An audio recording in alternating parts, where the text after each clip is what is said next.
As camera reviewers, we're setting up new cameras multiple times per month and all different brands. We have Nikon, Sony, Fuji, Canon. We're going to walk you through all of the settings that we turn off, the settings that we turn on, and also just to warn you, don't just start turning things on and off. You can really mess up your camera. We're going to get into that. But first, I want to tell you about our sponsor, KEH.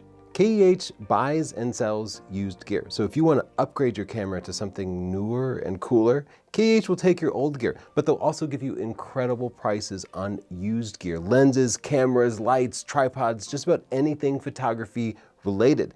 You can use this link to buy and use this code to get an extra 5% discount, or use this link to sell them your old gear and use this code to get a 5% bonus.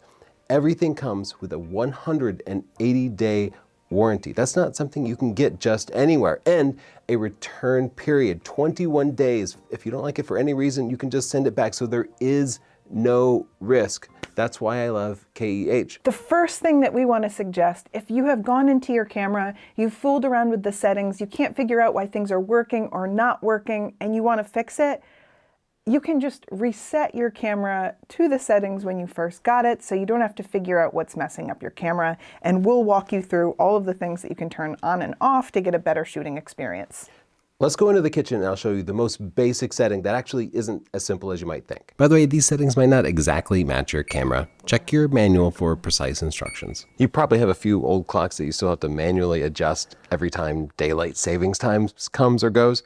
Well, guess what? Your camera is like that too. It does not automatically adjust for you. So when you first set it up, you probably set the clock. But this is a setting I always got wrong, the daylight savings time setting. I thought if I selected it, that meant it would automatically adjust for daylight savings time. No, you select it if it is currently daylight savings time. That means if it's between March and November, you select that. That means in March, open your camera settings and select that daylight savings time checkbox. And in November, go and clear that daylight savings time checkbox. I don't do that. You should. Another quick tip is to adjust the diopter on your camera. The diopter is like a glasses prescription right in your viewfinder. If you look through there and you see the numbers at the bottom, they're not completely sharp, just turn that diopter until they are sharp. Depending on your camera, you might have to pull the diopter out before you turn it. If you hand your camera to somebody else, they should adjust it. And it doesn't hurt to adjust it every now and then just to make sure it stays nice and sharp.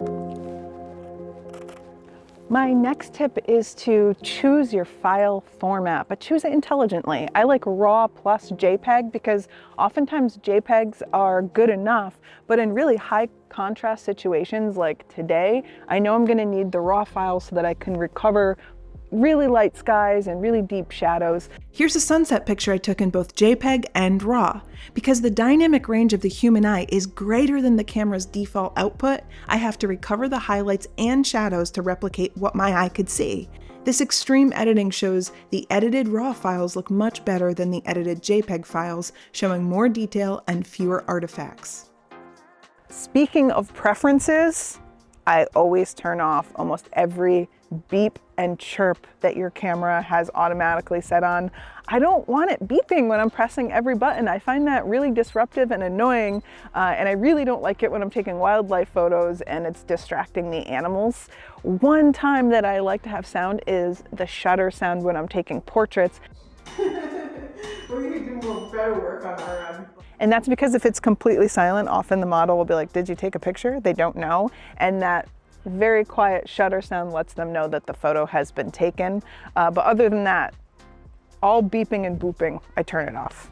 On Sony cameras, set audio signal to off. On Canon cameras, set beep to disable. And on Fuji cameras, go to sound setup, AF beep volume, and turn that down. On Nikon cameras, go to camera sounds, beep, and set to off. Next, let's talk about autofocusing points, because a lot of cameras come with all autofocusing points selected, and I find that that leads to a lot of misfocus.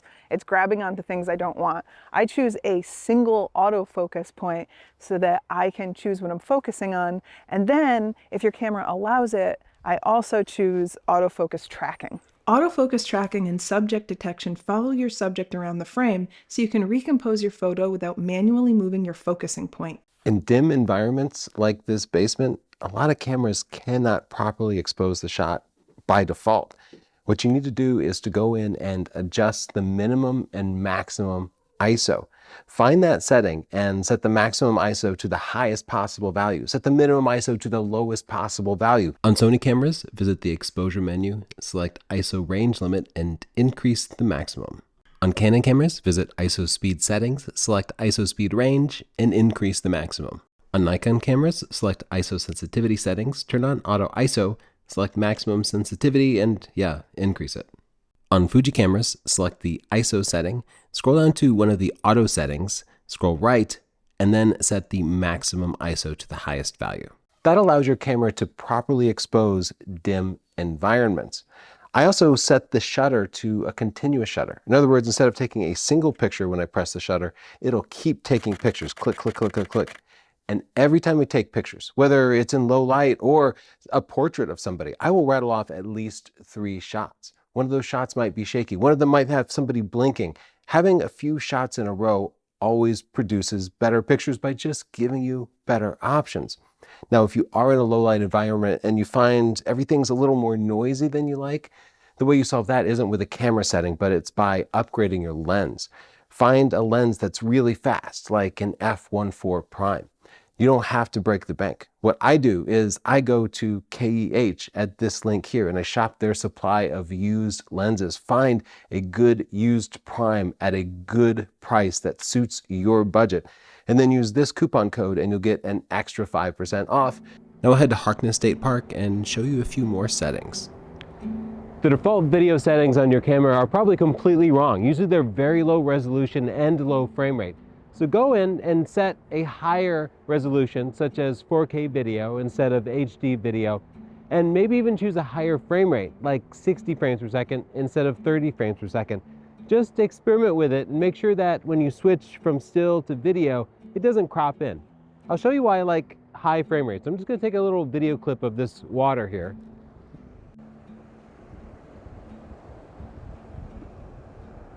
Being able to slow that down 50% makes it very smooth and kind of romantic, and it doesn't hurt any other type of footage that I capture. So I like to be prepared for anything. There are a couple other video settings you should change. Specifically, if the audio is set to auto, you should switch that to manual. But I have the auto set to auto here, so let me show you what it sounds like. I'll just film myself real quick. This is what auto audio sounds like. And you can hear when I pause, it amplifies the background noise, and it sounds terrible. Switching the audio setting to manual solves that problem. Set the level so that when the person speaks, the levels show just in the yellow, but don't go to the red. Now let's get another tip from Chelsea.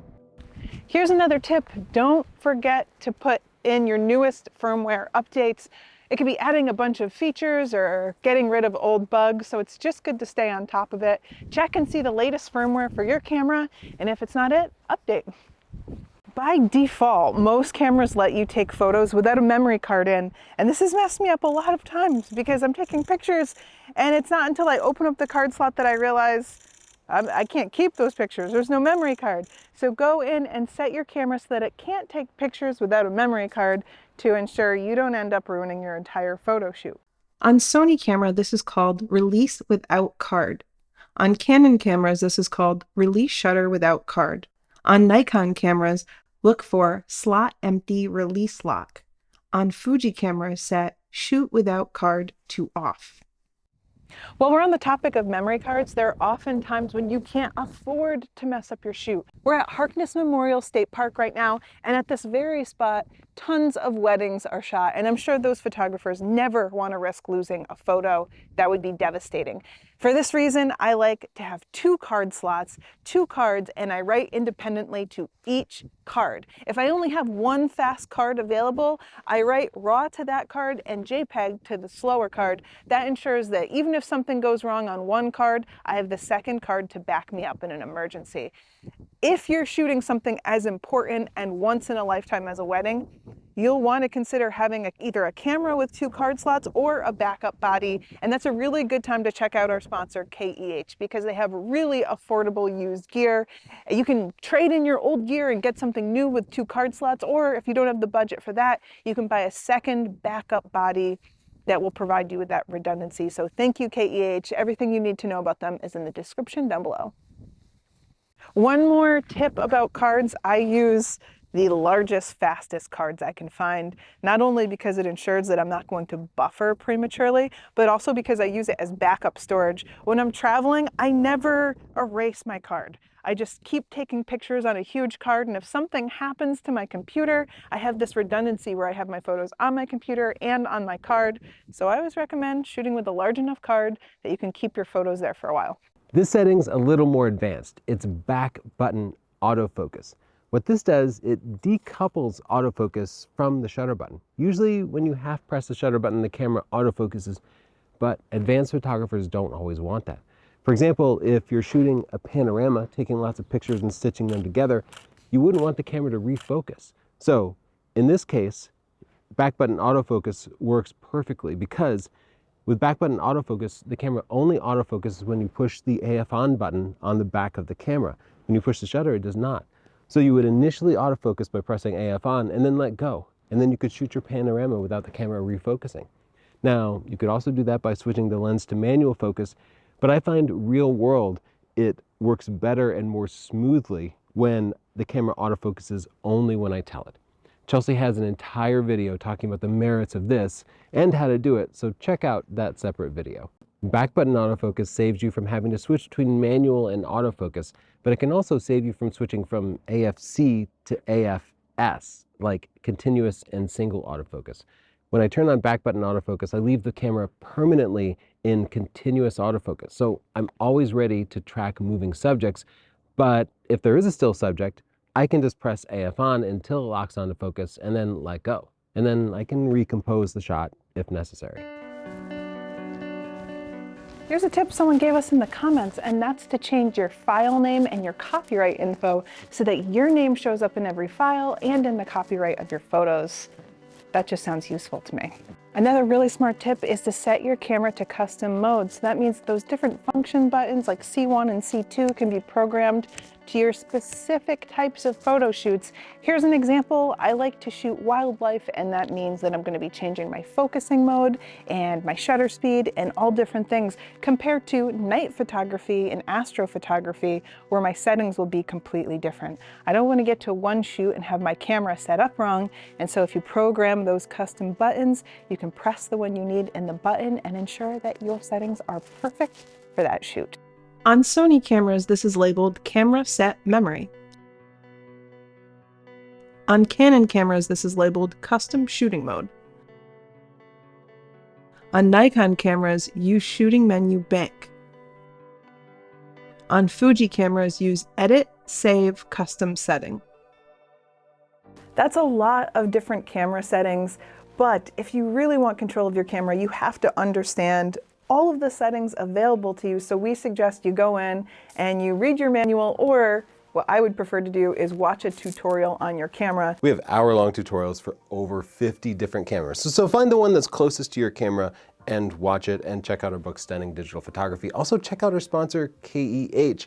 Anytime you want to upgrade your gear, anytime you want to get rid of some old gear that's just gathering dust, KEH is the perfect place to start because they have a 180-day warranty, a 21-day return period, and that's where we buy and sell all our gear. Yeah, I think the major perk for me selling my gear there is that I don't have to worry about meeting up with a creep on Facebook Marketplace or fake people saying they want to buy it. There's a ton of scammers. We've lost our gear to really elaborate shipping scams before. I know when I send my gear to KEH, it's safe and I'm not going to lose it. So thank you, KEH, for making that process easier for us and for everyone else. Check them out in the description below. And if we forgot your favorite setting, write it down in the comments below.